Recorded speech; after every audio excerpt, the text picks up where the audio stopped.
Good morning and welcome everyone. Thanks for joining us today for our second in a series of 5 webinars. My name is Tracy Rains and I'm the Rangeland Resource Manager with the Nature Conservancy of Canada, and I will be your host for today. This series of webinars are being brought to you by the Alberta Range Stewardship course and the Southern Alberta Grazing School for Women. The Alberta Range Stewardship course is a cooperative initiative of several organizations, including beef producers. It has its roots in the Stockman's Range Management courses that were offered across Alberta in the past. The course provides an opportunity for livestock producers and professionals to come together, share information and expertise, because both provide valuable knowledge and skills. Our goals as we share experiences and information is to keep ranching operations sustainable in Alberta, economically, but also socially and environmentally. It is offered throughout Alberta and is typically a 1 to 2 day course with a combination of indoor, hands-on field learning. This will be the 3rd year the course has been offered. The Southern Alberta Grazing School for Women is an annual event that is now in its 17th year. It brings together women to network and share experiences and to develop and enhance farm and ranch management skills. The school is always partnership-based and hosted each year by various counties, municipalities, government agencies, and nonprofit groups from across Southern Alberta. The 2 groups decided to team up in the time of COVID and offer these webinars instead of the usual in-person workshops. So right now, we just want to get an idea of who is attending today. A poll should be coming up on your screen. And you can just check your response and click submit. You may have to scroll down to see the whole screen. And afterwards, you may have to close it to go back to the presentation. And I will go over a few housekeeping items while you do that. For today, your mics will be muted. You can change your view by going to the top right-hand corner of your screen, and you can choose speaker view or gallery view, and you can also size the windows. If you're having trouble hearing or other technical troubles, you can use the chat box at the bottom of your screen and we'll try to help you out. Presentations will be approximately 45 minutes long with a question period to follow.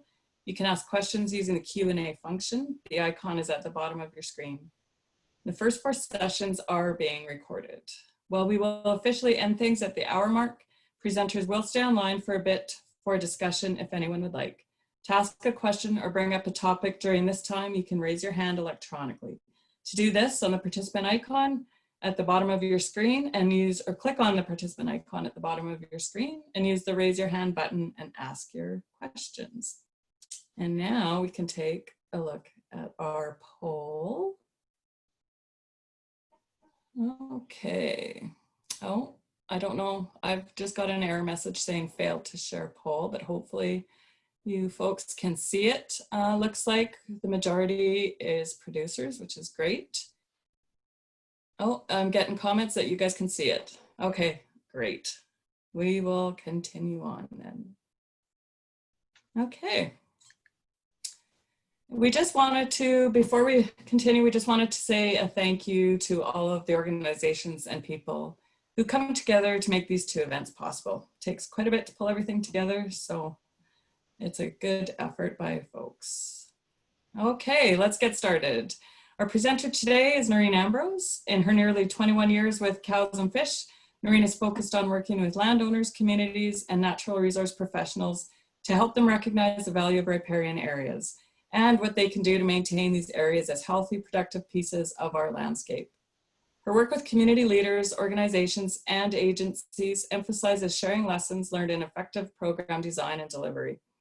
She combines wetland ecology research with her farm upbringing to help bridge science, management, and education.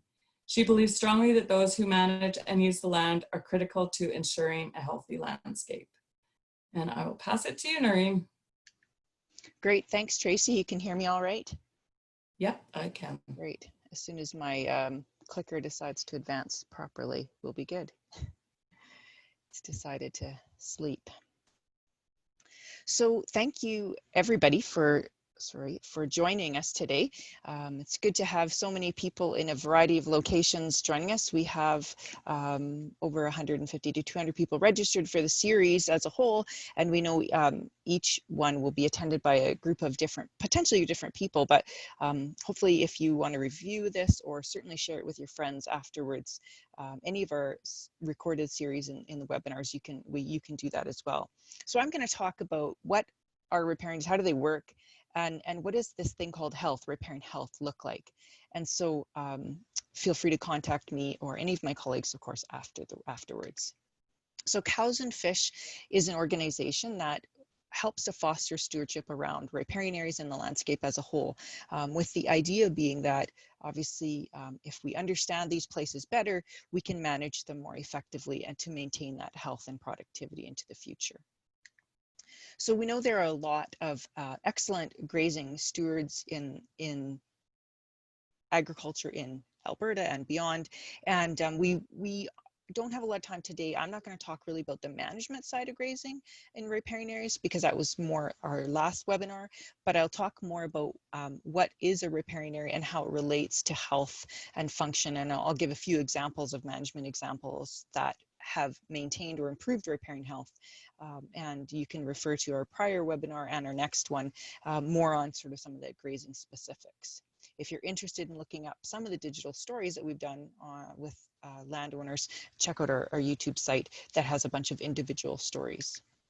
So as Tracy said in my intro, we have a really vested interest in working with landowners. We think they're the key to managing and having healthy landscapes in Alberta. A large percentage of our land base is, of course, managed by agricultural producers, farmers and ranchers. And so that stewardship ethic is about taking care of the land. And so first of it's, how do we understand what the land we're on? Many of you probably know what a riparian area is, but just so we're sort of all on the same page, it's that piece of the landscape that's affected by extra water in a water body that affects the soil and keeps the vegetation wet.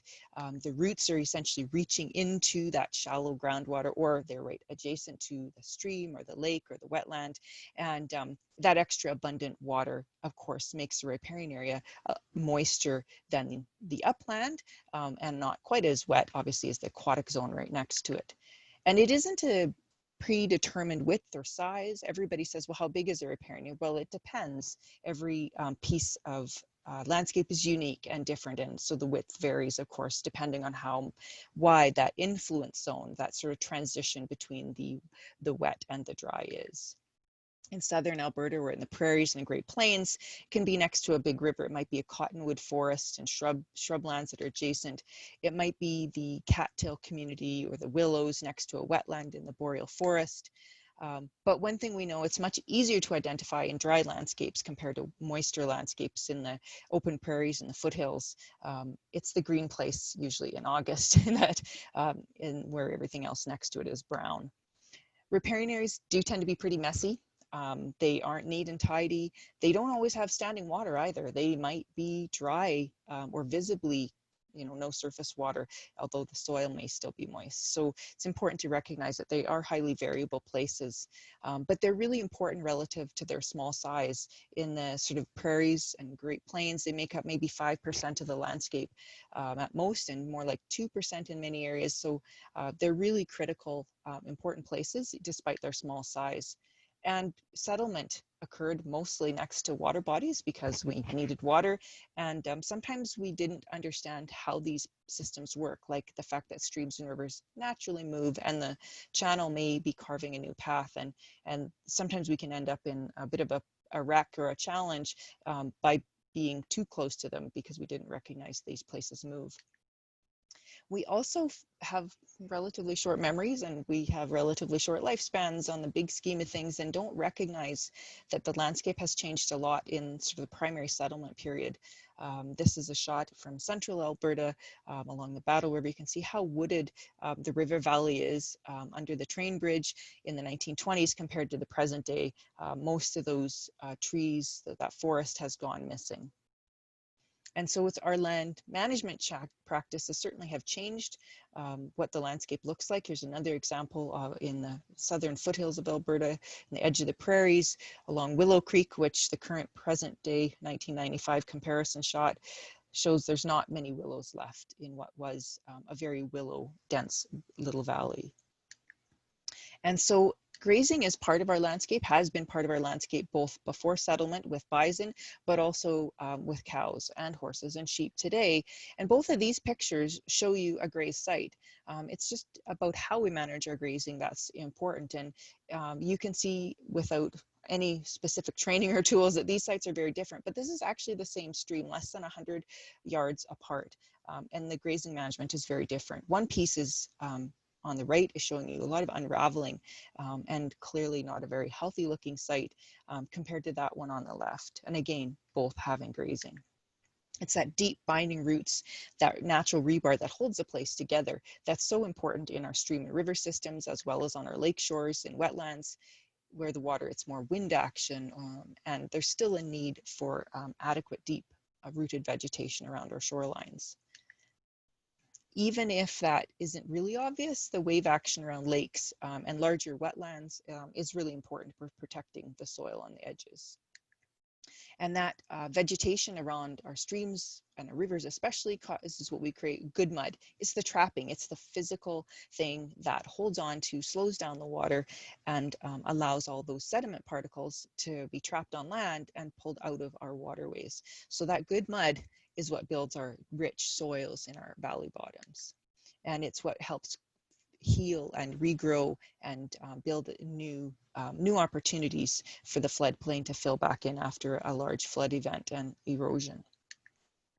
So the plants do a few things. They not only create that physical barrier and holding onto material, but they also take up nutrients and modify those nutrients into other forms, so helping clean our water. Of course, most people think probably this is the number one thing that people think about when they think about water quality or value of riparian areas. And so water quality is really important, but so are other things. So is having the structural integrity and the right kind of form or shape for riparian areas. When we have a healthy riparian area, we have lots of natural meanders in streams and rivers. The water is going slower. It can't go in zigzags and meanders as quick as it can in a straight line. And if we take out those meanders and take out that vegetation and friction, it races. If you double the speed, it can do 4 times as much work and carry 64 times as much material, which is why streams that are channelized are faster and produce more erosion. Just like that's why we build our canals in irrigation systems comparatively straighter.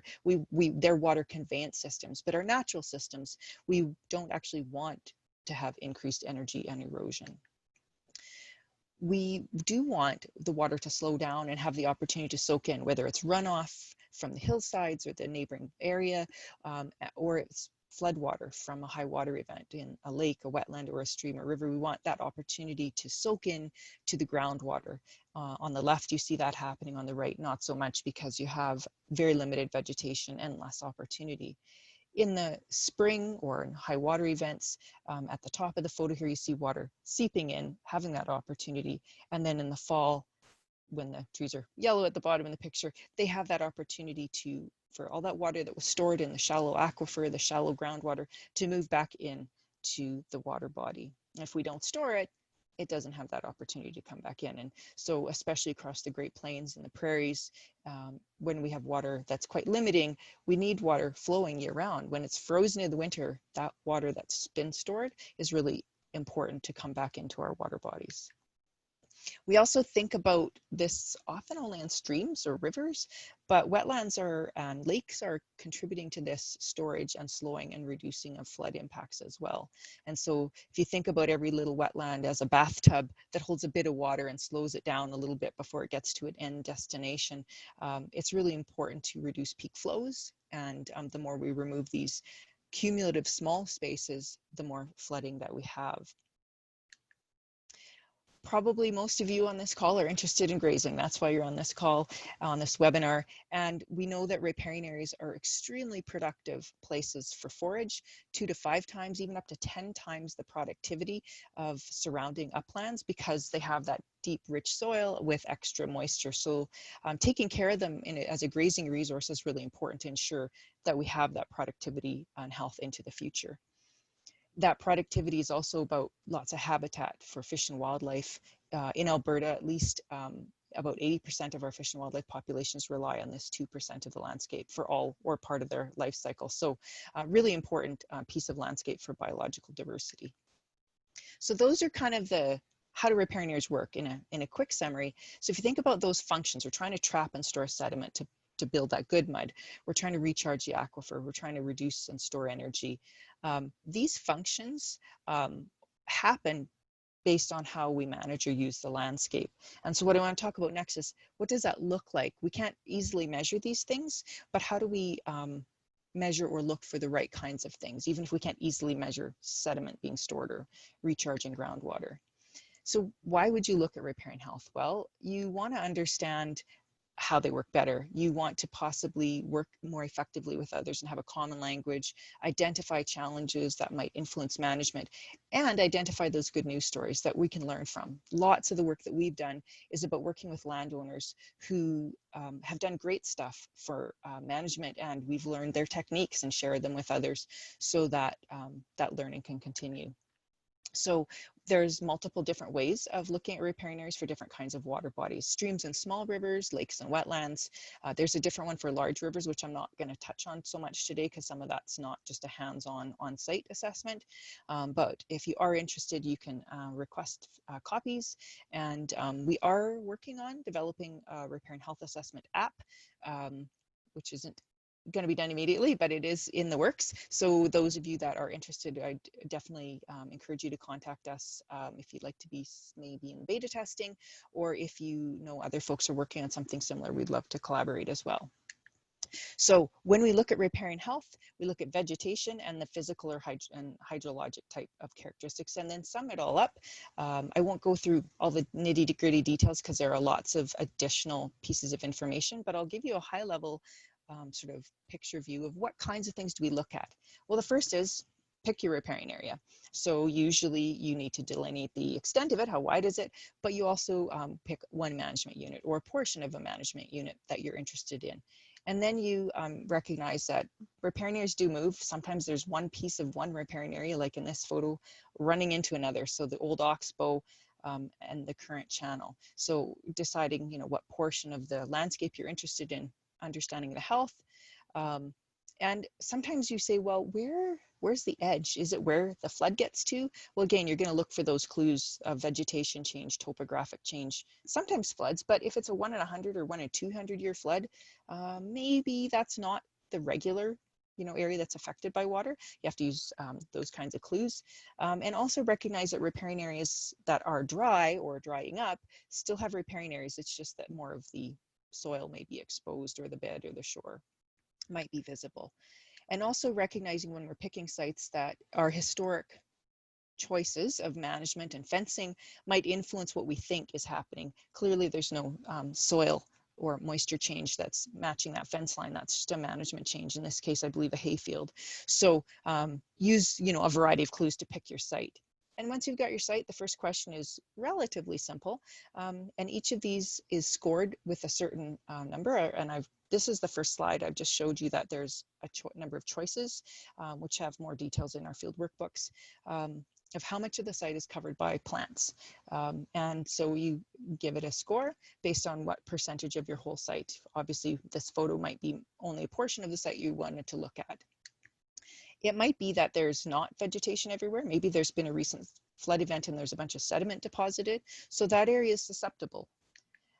It might be that that is susceptible to things like weeds. I'm sure many of you have heard this joke, you know, nature abhors a vacuum. Well, what goes into those holes that are in nature, and usually that's weeds. So we want to look at things like the distribution and the canopy, the siloxide daisy, the toad flaxes, all kinds of things. There's a common list we use, which includes many more than these. And we, again, score them based on some additional parameters. And why do we care? Well, obviously weeds pose a problem and displace native species. They influence forage. They don't generally have deep binding roots like the native species we would expect to, and they influence what we're going to do for management. How are we going to control them if we're able to? And then we end up with a bunch of other kinds of plants, sometimes on sites, that are tending to increase with the disturbance. So you have things like your tame grasses, things like brome in the top right, or Kentucky bluegrass on the left, crested wheatgrass. You have kind of annual weeds like flicksweed, pigweed, chickweed, all those common kind of garden and corral or sometimes crop weeds that tend to increase with opportunity, right? More disturbance, they tend to do better. And they're not as tolerant, or they're more tolerant, pardon me, than most of the native species. We do include a few native species in this group, like foxtail barley, which is in the bottom, and what's called silverweed, potentilla relative, which is in the top middle there, because they also increase with disturbance. And if you have a lot of this group of species covering your site, they're not deep-rooted, and they are a concern. And this is an example where a site is Kentucky bluegrass and clover and dandelion. You think about the functions I talked about, it's not able to trap sediment very well. It's not going to withstand a flood event. It doesn't have those structural pieces that would be needed. And it's low growing, obviously. The next sort of questions are more based on the woody plants, trees and shrubs. So does the site have the potential for preferred trees and shrubs? If you have really saline or alkali soils, maybe not. And really small, dry, ephemeral creeks sometimes don't support them. But for the most part, most of our riparian areas support some woody plants. And the ones that we exclude from this question are things that are not really an issue at preserving themselves and maintaining themselves, and that's things like buckbrush or snowberry on the left, wild rose, and a host of other species that are quite tolerant of grazing and disturbance, and generally aren't an issue. What we're looking at are the other kinds of species, things like willows, saskatoons, aspen and cottonwood forests, or spruce in spruce forests. Do they exist on the site, and are they regenerating? Do we have seedlings and saplings? Or maybe we don't have seedlings and sapling. Have we got enough of the plant community young that it can regenerate itself? Have we got the babies coming in to replace the old stuff? If we have only old stuff left, that can be an issue, obviously, because we're not creating a continuity that we need. As old trees or shrubs die, you need a variety of age classes to replace them. We also want to know, usually, that we've got trees and shrubs, but on smaller systems, maybe it's native deep binding rooted plants. The rebar, the stuff that holds the banks and the shore together, have we got the right kind of species to do that for the size of the system? If we don't, the pictures on the right are a good example of what can happen. You have migrating sod clumps of thistles falling into the water, or you have peeling sod because it's too shallow rooted next to the stream. So we want to have good deep binding roots to hold the system together. And many people might have riprap, especially near man-made structures like roads and culverts or bridges, but riprap, of course, doesn't count as deep binding roots. It hopefully is preventing the erosion you're worried about, but natural systems have an extremely strong ability to provide the same kind of protection and, of course, a lot more benefits than just riprap provides by itself. Often we're providing or putting riprap in places where we've got bare ground or lack of deep binding roots. And one of the other questions we asked is there human caused bare ground? And cattle are a human agent, just like vehicles are part of under our control. So have we got a lot of bare ground that we're seeing on a site?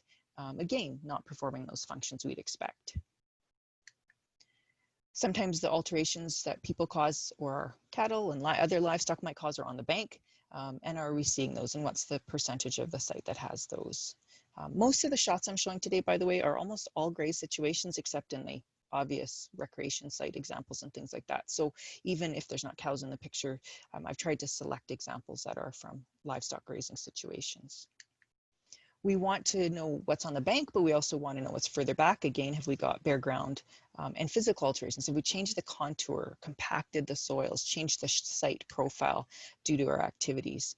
Sometimes that starts at the bank and of course goes back from the bank. And you can see in this situation again, that we're looking at, you know, a really impaired site that isn't going to be able to provide those functions that we would expect, compared to the far side of the fence in the bottom shot, where there's a lot more natural vegetation and an opportunity to provide those functions.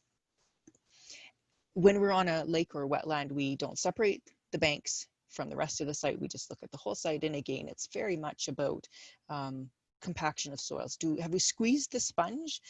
Or are we allowing that sponge to fill with water and have that extra moisture storage opportunity? At the top right photo shows what we call pugging and hummocking.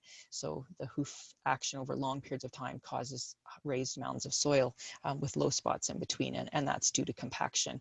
Cultivation, of course, in this situation is a recreational cultivation, but it could be agricultural cultivation as well. And we want to know, does the stream get out of the floodplain? I talked about streams flooding naturally and moving. Part of that is the release valve, the opportunity for that energy and all that extra water to not stay in the channel and create a huge gully or canyon by eroding the bottom. Instead, we want it to be able to get out and spread across the floodplain, because that's the natural release valve that we would expect. So can it do that? And if it can't, have we got an incised or downcut system where it can't get up and out?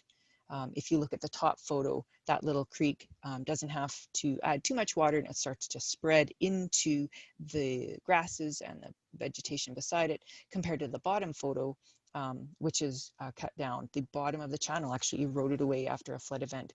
There was a undersized culvert and a lot of horsepower coming through during a flood event. And so that small stream has great difficulty when it's normally flowing then, or even in a new future flood events, to get up and out. And that causes the drying out of that riparian area. So that's something we don't want to see, obviously. We also, if we're looking at lakes and wetlands and large rivers, want to look at water level change. You know, have we drained a water body? Have we taken the water out for other purposes? Have we left enough water in the system for that riparian area to do its natural things? And you put all of those things together. We do a more complex version than I've covered in a few minutes, obviously, with lots of additional details on plant species and things, but you put all those things together, doing a health assessment, and you come up with a score. And each of the questions has a possible score. And once you add them all up, you give it a percentage. And if you score under 60%, it's considered unhealthy, meaning most of those functions that I talked about are impaired, as compared to if you're between 60 and 79%, that means that you are actually healthy, but with some problems. So there's some things that are impaired or maybe not working as well as they could. And cause for concern. Maybe you want to think about, what might I do differently? If you score over 80%, that means that basically the site is performing all those functions well, and whatever you're doing already is probably a great management strategy. So again, kind of, are you at a red light? You just need to stop and think, what are the concerns I have? Or are you at a cautionary situation, say, or are there some things I want to think about tweaking or adjusting, or am I've got a green light? Go ahead. Lots of great things happening here. Continuing all those good things, whatever that management or land use might be. And we, you know, in addition to understanding how this is relevant for grazing management, it's relevant for other things too. Some of you may really be, you know, into fishing and angling, and recognizing that these functions and functioning riparian areas contribute to not just grazing, they contribute to fish and wildlife and water quality. And so we were part of a project a number of years ago where we looked at the health of a number of sites, small streams in southwest Alberta, and related the health to the fish populations that some folks from Alberta Environment Parks, Fish and Wildlife, and Alberta's ACA program, Alberta Conservation Association, had done fish sampling, and we tied the two together. And sites that are healthier clearly have more sport fish, than those that don't. So the red bar being unhealthy, the green bar being healthy. When you look at all fish combined, it's not as obvious because things like minnows and suckers are very tolerant of a wide variety of different kinds of conditions, but our sport fish, things like trout, are not as tolerant of less healthy conditions. And so to keep that mix of species, we do need to think about the land management, not just what's in the water. Similarly, we've done work with breeding birds and forage production. And in general, healthier sites have more trees and shrubs. They have more breeding birds and taller vegetation, which makes sense, obviously. And it's about tying the sort of grazing management principles, which Ross talked about last week in the webinar. The 4 principles apply in riparian just like they do in upland, having balance, forage supply versus how many cows you have and how much you're taking. Good distribution, whether that's even or really planned and careful distribution to not allow cattle to spend all their time in their favorite spots, which tends to be near water if they get the opportunity. Looking at timing and avoiding sensitive periods. So in riparian areas, when the soils are soft and wet in the spring or after high water events, they're much more compactable. And they're also tend to be more susceptible in the fall or winter when the forage base, the grass, has become less palatable, or maybe there's less of it left, and they tend to seek out trees and shrubs, which is hard on trees and shrubs because unlike grass, they don't grow from the bottom every year. And it's also about providing good rest, rest that allows the plants to recuperate before the next grazing cycle. So just like in an upland, those same things apply, but there's some slightly different sensitivities in a riparian area. When we put all those 4 principles in play, we provide the same kinds of things that other parts of ecosystem need, things like what fish need, reducing the sediment, providing cover, shade, and shelter, and providing adequate water for fish. Those things mesh together really well. So I want to talk about a few examples that we've been involved in with some agricultural producers over the years, just a few different types of examples. This is in the northern part of the parkland, sort of the transition between prairie and boreal forest in Alberta. This was a wetland site that you can see on the top photo. In 2010, we did a Riparian Health inventory, which is a more detailed version, and it scored 70%. So it was healthy, but with some problems. It was a site that was adjacent to a crop field. It was typically grazed after the crop was harvested, and then there was also winter feeding adjacent to the wetland. And what they did obviously at that point is then they said, well, hey, we want it to be healthier. We're looking actually to change things. And they have given it 6 seasons of rest and basically quit feeding there in the wintertime. They actually ended up giving it complete rest. They have planned and maybe still will go back to grazing it, but they've given it many years of rest. And you can see the 2015 photo, the remarkable change in that same site. You can see the same trees in the background, how a few years of rest can remarkably change a site. These places are very resilient, and because they have more water than the rest of the landscape, they also sometimes can respond really quite quickly. This is a situation in 2000 was the first photo there you can see in the top left, where a site we looked at with some ranchers in the southern foothills of Alberta scored unhealthy. And it's a very kind of mobile gravelly based system with cottonwood forests around, but a relatively dry landscape. They had been grazing it late season and into the winter, and in 2004 they changed that practice. They quit winter grazing and were grazing more sort of spring summer, and over time they also have reduced the total number of head using the site. So you can see the transition from 2000 to 2007 where it's improved considerably. There's lots of regeneration and less bare ground. And by 2011, it had improved to 82% to healthy, all the way from an unhealthy situation. So all those pieces are coming back, and it's still a grazed site, but they changed the things that they were looking at. They were concerned and recognized that they were missing that understory of trees and shrubs because of winter use. The cows were targeting it and hanging out and lingering in these areas for cover. So some real big changes with a grazed site. Another situation, same kind of landscape, same kind of area, started in 2000 at 62%, so just into that healthy but with problems. So had some challenges with maybe a bit too much browse, some bare ground, still missing some of the tree and shrubbery. And by 2007, you can see it had improved. One of their issues, it didn't change much from 2007 to 2011.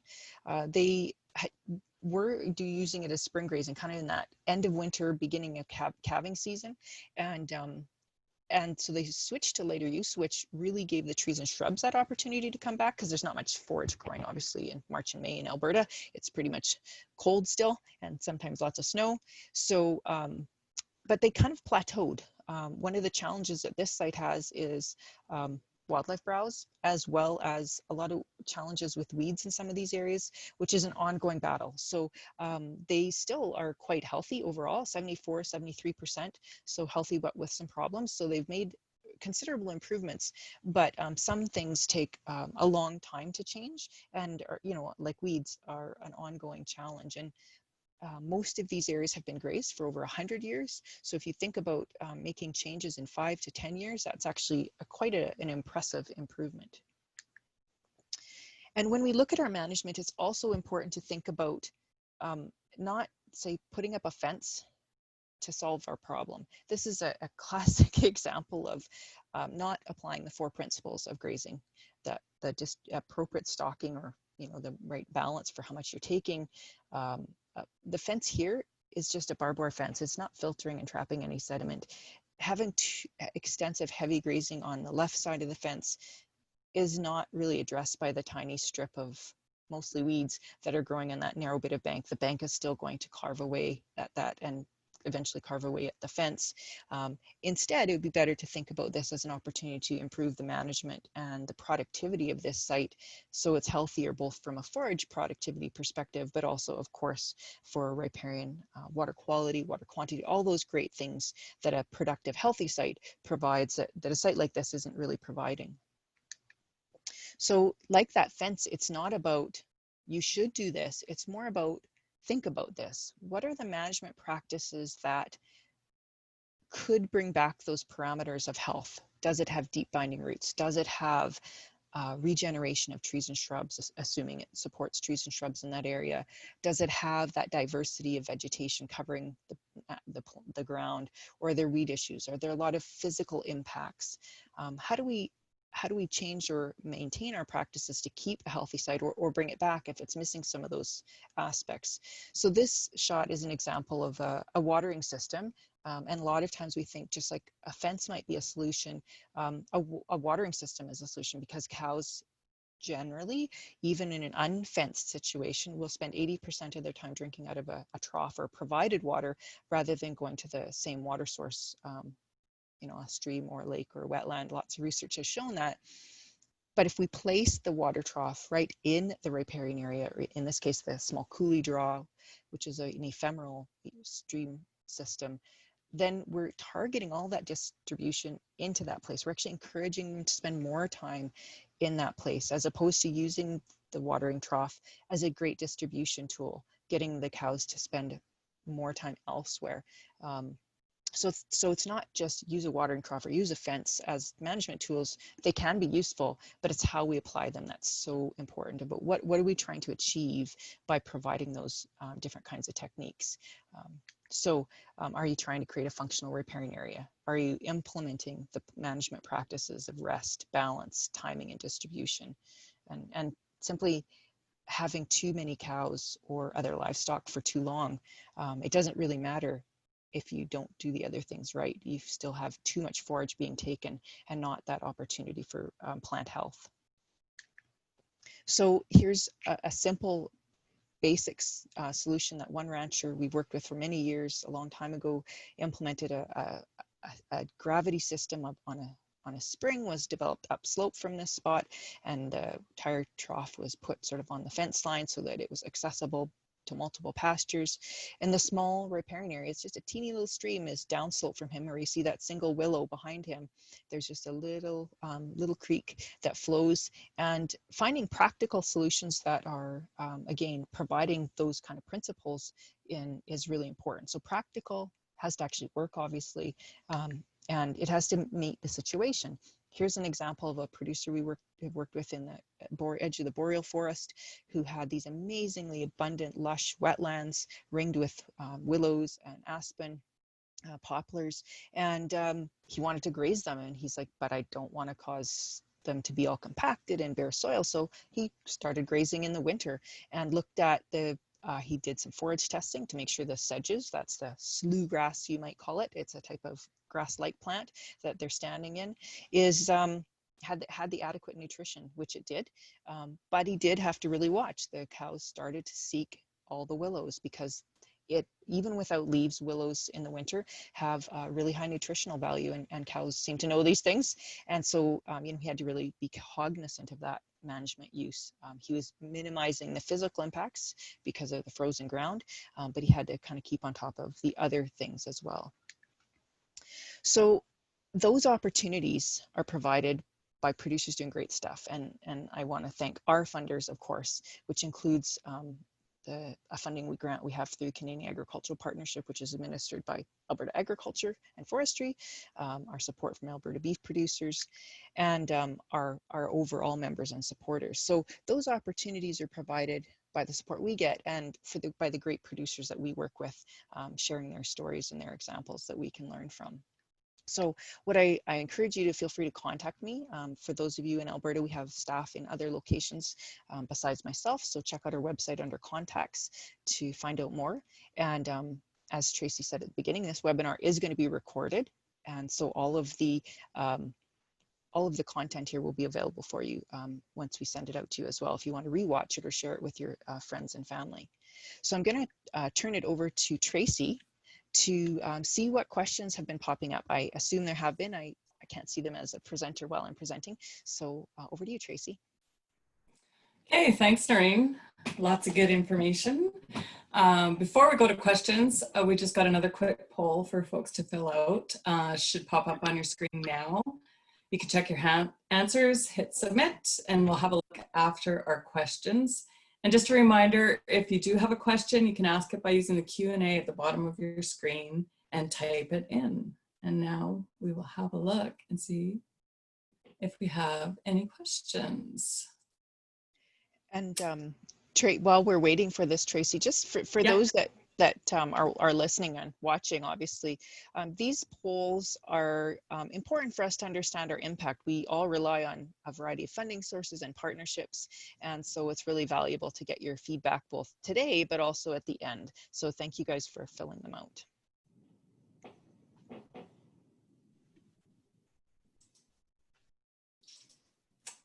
Anybody have a question out there? I am not seeing any at the moment. So we can have a look at our poll, and then if folks want to answer or ask a question, okay. I will end polling. Will today's webinar influence your management practices or your work related to this topic? 49% we had a yes, and 20% maybe, and not applicable for 32%. And did you learn something new today? 93% had a yes. That's great. Okay, we've got some questions coming in. Okay, first one. Thank you for the great overview. Do you present similar education programs geared to farming communities? Farming is more destructive to riparian. Sure, yeah, so we do work with cropping as well as grazing agricultural producers, for sure. Certainly in Alberta, many of those folks that have cows also, or other livestock, also have crops of various kinds, whether it's forage or annual crops, grain and oil seeds. So we do present to them. I will say that that's not as a significant a chunk of our audience if they're just primarily only doing cropping, just because I think it's harder for the folks with crops to see that that fit. Certainly if you're cultivating a riparian area, it's not healthy. I can't sugarcoat that. If you're turning it into canola or barley, it's not healthy. But what we try to do is encourage producers with crops to think about leaving a wider chunk of the riparian area intact, or returning it to perennial forages and native species. Because if you're cropping right up to, say, a stream or a river, your soil starts to wash away. You start to lose your fields because you're missing that deep binding roots to hold the place together.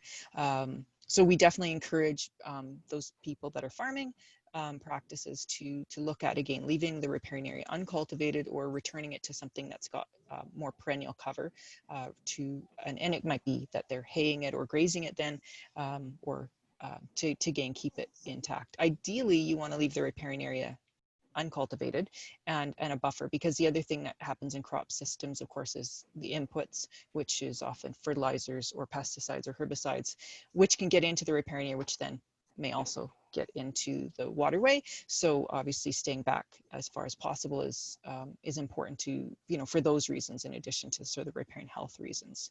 So we basically go where we're invited. So we work with producers and community groups and watershed stewardship groups that ask us to work with them. And so depending on that makeup of people, that's sort of the folks that we primarily work with. All right, thanks, Noreen. Can you help regenerate by cutting willow and planting them in the stream bank? Yeah, great question. Lots of people have cottoned on to that.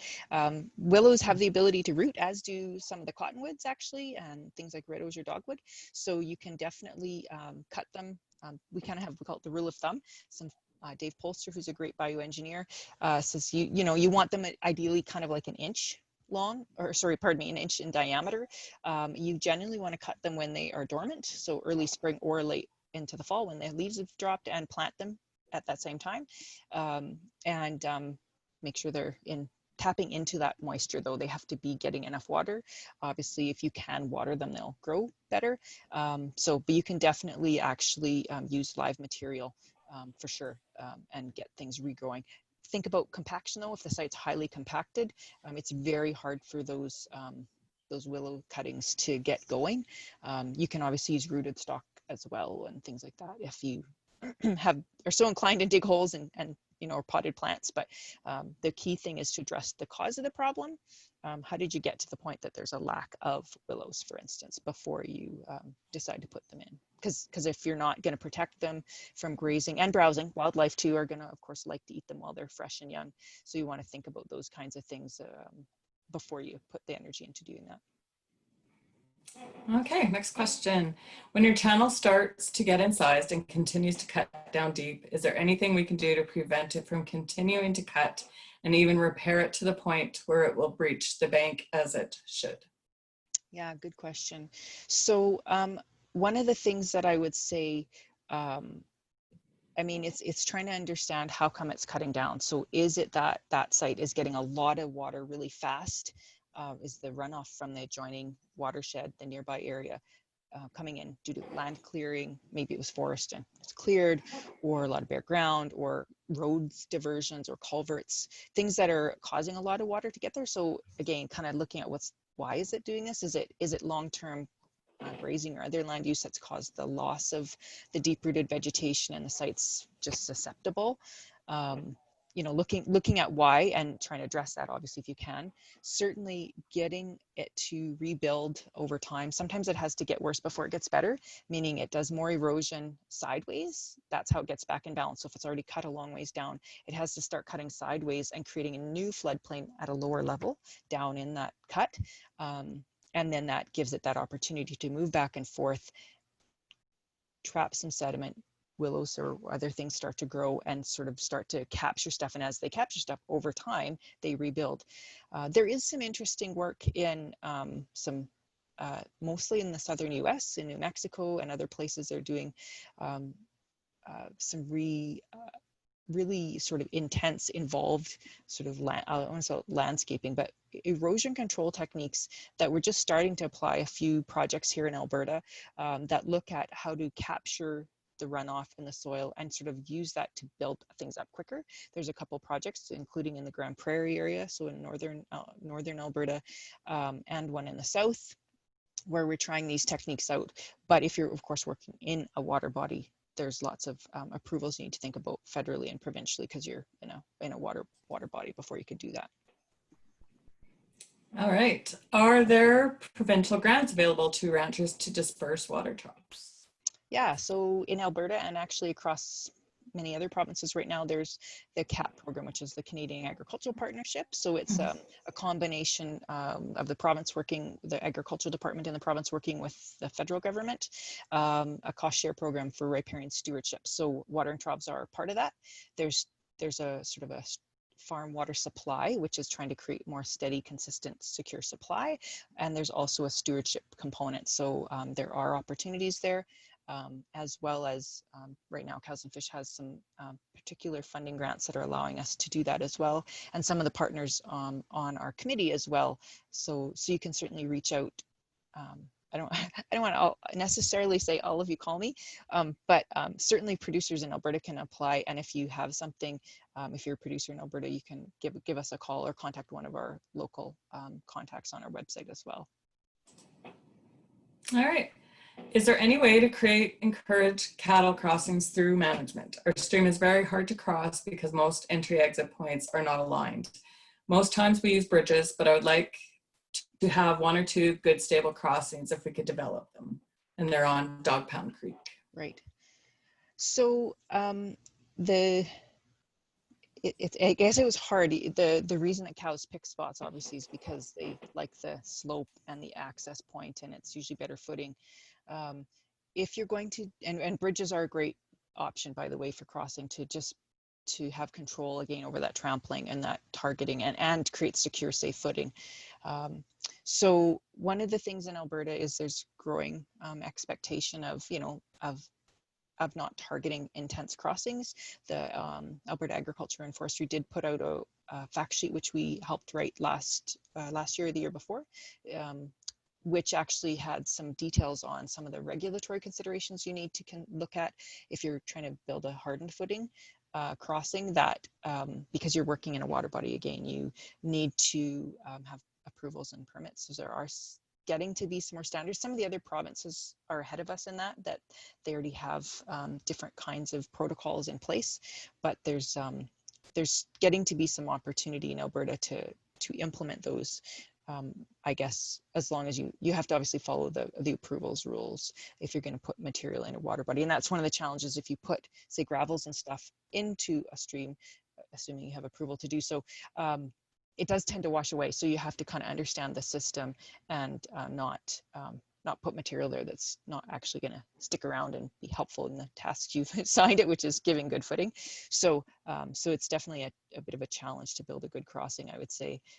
Certainly where bridges are possible, good option. Some of the smaller sites we're seeing producers try, or ephemeral systems that don't have a ton of flow. Things like those heavy duty rubber rig mats, used rig mats, because they can't be washed away easily in a small system, and they're very durable. And of course, they can't be eroded because they're a flat, object, unlike gravel or sand you might be inclined to want to use. So hopefully that answers that, Holly. Hey, Noreen, could you maybe put your slide up with your contact info again? We just had someone ask for that. And also, what does RIP-RAP consist of? Yeah, so actually it's RIP-RAP, so R-I-P-R-A-P. So basically big boulders generally is what it's used for erosion control on streams, sometimes on lake shores, but basically it's big rock that's put in to reduce erosion of banks or shores. Again, if you're actually looking at doing that, because it's in the water body or the edge of the water body on the bank, you need approval. It's most often done not by individual landowners and more, on roads, bridges, infrastructure protection, that kind of thing. All right. Comment, thanks so much for the info. Can you briefly describe some of the poisonous weeds that may inhabit riparian areas? Sure. Example, water hemlock. Yeah, water hemlock is definitely one of those. One of the things that I really wish we could be in the field doing actual plant ID, and hopefully we are going to do some later in the summer still, some for those of you some of you located locally to where we might do a field day. We hope we'll get to see some of you. But knowing your plants is pretty important for poisonous plants, as well as even just good forage and appropriate grazing timing, because native plants versus some of our tame forages have different needs or preferences to when they're best grazed. So water hemlock, I don't have time to pull a picture up for you, I'm sorry. Certainly I would check out our Riparian plant book, which has the comparison of water hemlock to water parsnip. They look very similar. So they are in the carrot family, have this multi-divided leaves, but water hemlock has the veins a little different and the branching different. It is extremely poisonous to humans or to livestock. Generally not an issue if you have a good amount of forage, because there's lots of other stuff to eat, but they can accidentally eat it. And if there's not a lot of forage, or if it's an overgraze situation, they might be more inclined to eat it. In some of the drier portions, some parts of the province, you might have larkspur, which is a purple flower. Certainly, some of the places we've seen more in the central part of the province, but other places you might have seaside arrowgrass, which looks like a really skinny stem. That's actually the flower stalk, and the leaf are kind of looks like a bulrush almost. The stem, it's so narrow, and the flower is actually, if some of you know, plantain has like little tiny balls of flower, so a vertical stem. It's not as poisonous as something like water hemlock, but if you run across it, it's usually in wetlands that have more salinity, and it's by volume. So if they eat a lot of it, again, usually early season when there's not a lot of other things to eat and there's a lot of it, you want to try to maybe not use those pastures at that timing, because you don't want to be out there when there's a lot of it, because it's a salt accumulator. They may, maybe seeking it out even to just for the mineral, because obviously it's not that it tastes bad necessarily, it's just that it's bad for them. So those are a couple of common ones.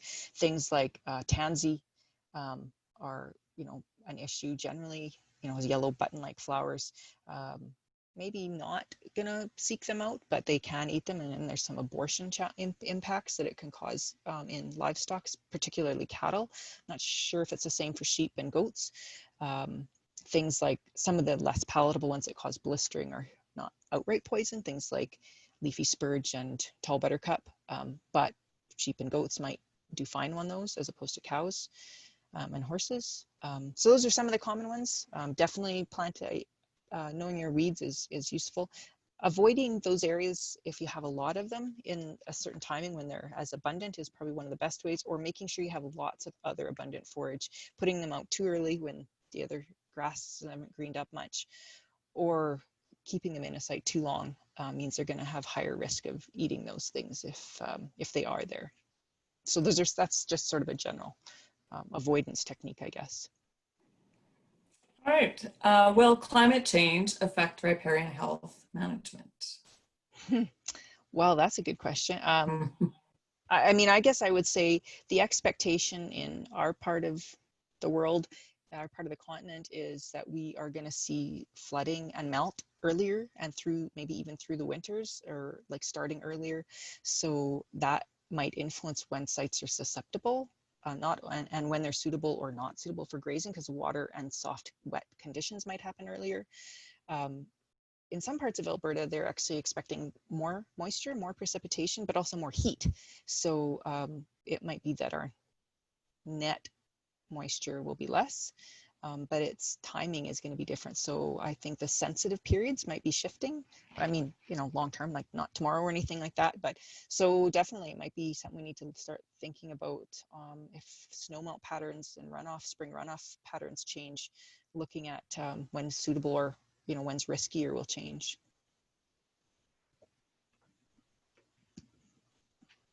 Oh, sorry, you're still muted, Tracy. Great, thanks. Can't hear me? Yeah, you're good now. We're just going to wrap things up, and we can continue on afterwards if people would like. But just a reminder, an email will be sent out with links to the first 4 sessions, and a survey will also be sent out. These surveys really help us plan for future events, so if you can take a minute to fill it out, that would be great. And just wanted to say thank you to our sponsors again, and thanks to everyone for taking the time out to join us today. Our next webinar is July 23rd, and it's Ross Adams and Donna Lawrence. We'll be talking about range health assessment, and we hope to see you there. And so for anyone who would like to, we can stay on the line, and remember to use the participant icon to raise your hand for this portion of the questions. And again, a thanks to our sponsors. Okay. yeah, so stay on the line if you want to continue with Q&A. We're happy to take more. All right. I'm just going to check if we have anyone's hand up. I don't believe so. So for Q&A, for the water hemlock, we have a new pasture that has a fair bit. We have been picking it to help reduce it. Any other way to control it? Example, mowing. Yeah, I don't think so. I have not heard of all the years that we've worked with producers. I think that's your only option if you're really concerned about it is sort of picking it. And your question, does picking help? I'm not sure. Like maybe if you're doing a lot of picking, it's encouraging it. I don't think there's any science on it. It's one of those things that it's just kind of anecdotal that we know. I would say if you have a lot of it, might be it likes a very specific kind of moisture regime and soil conditions. You might want to put some electric fence around that, or just like if you have a huge area of it, it's a real challenge obviously to deal with it. I'm not sure picking it is a long-term solution. Maybe it's yeah. Oh, so you'd say you do fence it, so that's a good option, I think. If there's a lot of it, because you obviously can't hand pick it. It is a native species, but it's also a risk to your livestock, obviously. So, fencing it out might be the option if you have a lot, and picking a bit here and there isn't the solution. And so the related question to that is, is it poisonous to touch? Yes, it is poisonous to touch. So if you are picking it, you need to be careful. Certainly don't be putting your hands in your mouth. Use gloves or really wash your hands well, obviously, because it is, all parts of the plant are poisonous and quite poisonous. So make sure you're not, licking your fingers and having lunch later with those same hands. So yeah, gloves and garbage bags is the response to that. So. Yeah. Great. All right. Okay. I think. Do you want me to answer that last question there, Tracy? Oh, yep. Did I miss one? You go ahead. So the question is, how in other ways can we make grasslands more economic besides agricultural related activities? I think that's a great question, actually. Agricultural products, whether it's beef from cows or the crops we produce on land, have a limited amount that we can take off the landscape and continue to have them healthy. I think some of the other goods and services, the water quality, the wildlife, the recreational opportunities, those are things that in a healthy landscape are also being produced. There's of course more and more emphasis on ecological goods and services. And the term monetizing them, like adding value to them, but maybe rewarding producers for them. Whereas producers have those opportunities in some parts of the world, they do. They have bed and breakfasts and allow walking paths through their pastures. They have, not in Alberta, it's not allowed, in most of Canada it's not, but hunting rights that can be sold, or opportunities for people to invest in your land in a way that's different than just say the beef or the sheep or the goats, whatever you're grazing off of the land. I think there's opportunities for people to add value and invest in good stewardship for other things, because they want water quality downstream. They want flood protection and drought proofing that a healthy landscape provides the overall community. I think those are all opportunities. I think it takes a very different kind of thinking than primary agricultural producers are used to. But more and more, I think agricultural producers are going to direct marketing and sales of their beef products. I think it's an opportunity to reach out to consumers and their community for them to be part of sort of the whole, not just sort of the beef they might eat, or the mutton or the lamb. And actually look at opportunities for engaging community support, in addition to the bigger picture of sort of policy considerations like ecological goods and services payments that are sort of the larger scale, either through nonprofits or through government grants or government systems. I think producers, can really add value. The Canadian Roundtable for Sustainable Beef has proven that there is a market on the beef side of things for there's a premium by doing those extra things, by getting certified sustainable. The beef is more valuable at the packing plant, which is then more valuable at the retail or the fast food place like McDonald's or Loblaws or so I think there is the sort of bigger picture, but also the local, what you can do as an individual producer that I think are opportunities. So there's a couple more questions. Sir Tracy, you're muted again. Sorry, Noreen. So good. Can you get too much vegetation in a riparian area? Yeah, I would say sometimes. You know, we often hear that resting a site too long becomes a fire hazard. I would say that's a pretty low risk in most riparian areas because they're just a wetter place.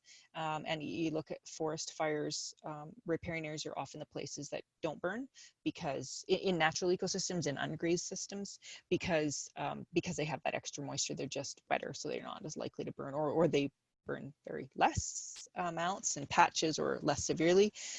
Certainly you can have a lot of litter buildup, and I would say the bigger, more typical issue in riparian areas is where it's dominated by non-native grasses like brome, timothy.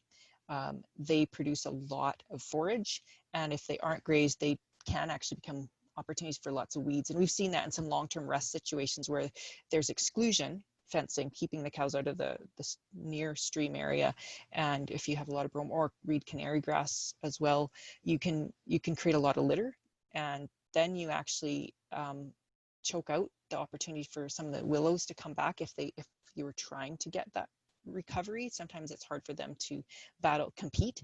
And then you also we've seen it like where Canada thistle starts to be an issue because there's so much litter, it just gets established in the litter. But riparian areas, depending on the site, are also subject to a lot more disturbance than other places, you know, whether it's floods and inundation of water or burial, so lots of sediment covering everything. So they can go from too much, let's say, or a lot of litter and a lot of forage production to zero in another year. Unlike an upland, unless there's a fire, of course, you can have a lot of production, but it might be underwater one year, or it might be buried with sediment deposition. And we certainly see that at times as well.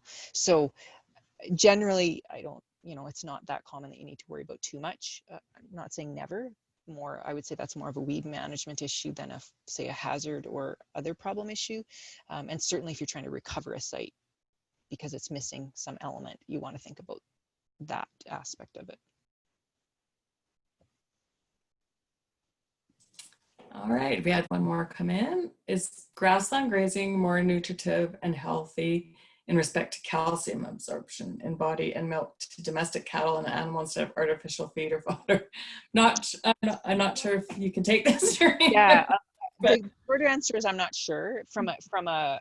Certainly from a dairy cow perspective, I would say that beef cows, certainly, there's more than, adequate nutrition in lots of, are not either tame or native forages, generally speaking. But I mean, most livestock producers are providing mineral supplement or salt supplements regardless. In terms of milk and calcium absorption, I'm going to guess that dairy cows have such high needs. That's why they have vet determined amounts that they need help and lots of supplements with, but I don't really know. Noreen and Tracy, we have a hands up in the attendees there. I'll just. Okay, great.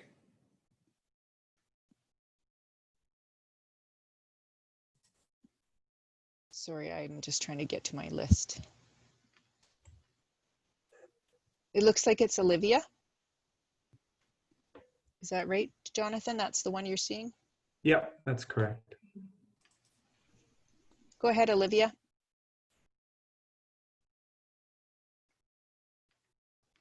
Whoop, we're unmuting you, so you just have to respond that you want us to unmute you.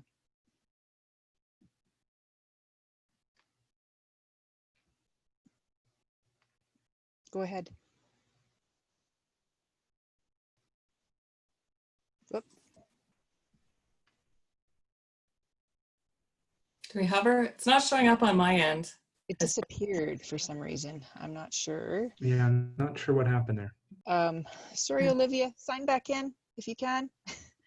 It looks like Amy has also asked, is that right? Did I see a hand raised? It disappeared on me as well.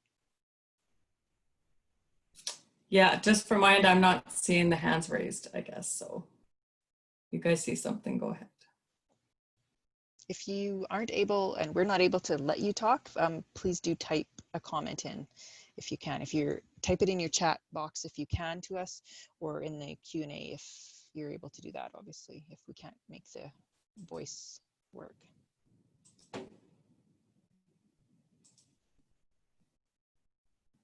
There is one more question in the question and answer.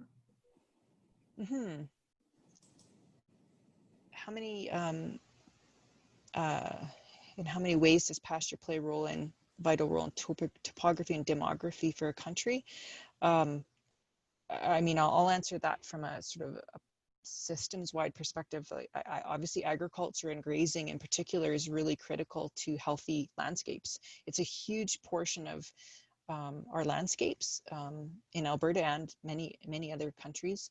Grazing is part of what helps us not only have food to eat from a beef perspective or other grazed animals, but it is what maintains those ecological goods and services by having native landscapes.